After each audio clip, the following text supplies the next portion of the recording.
عجالين لانه সত্যি বলতে প্রথমে শুনে আমার মনে হয়েছে সামরিক বাহিনী তাড়াহুড়া করেছে, কিন্তু আল্লাহর নামে শপথ করে বলছি, ইয়েমেনের জনগণ ও তাদের বাহিনী উম্মাহ শত্রুদের বিরুদ্ধে লড়াই করতে প্রস্তুত, যে কোনো ত্যাগ স্বীকারে প্রস্তুত।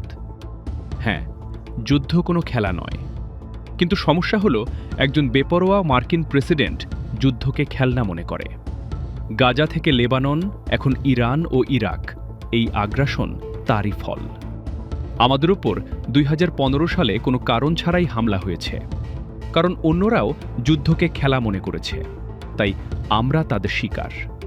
আমরা শুধু নিজেদের রক্ষা করছি। ইয়েমেন যা করছে তা শুধু গাজা, লেবানন বা ইরানের পক্ষে নয়, আমাদের নিজেদের জন্য, এমনকি সৌদি আরব, সংযুক্ত আরব আমিরাত, কাতারের জন্য। কেন?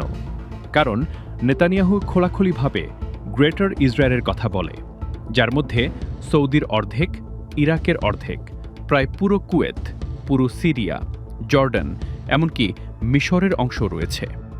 তাই আমরা শুধু ফিলিস্তিন, লেবানন বা ইরানের জন্য না, সবার জন্য লড়ছি। এই নৈতিক দায়িত্ব ছেড়ে দিলে তার ফল আরও ভয়াবহ হবে, এই দুনিয়ায়ও পরকালেও। আমি আপনাকে প্রশ্ন করি, আমেরিকা আর ইসরায়েল আমাদের সর্বোচ্চ কি করতে পারে? তারা আমাদের হত্যা করতে পারে, সেটাই শহীদ হওয়া। আমরা শহীদ হতে প্রস্তুত। আসল ক্ষতি হল ইসরায়েলও এই অঞ্চলে ইসরায়েলি প্রকল্পের কাছে আত্মসমর্পণ করা।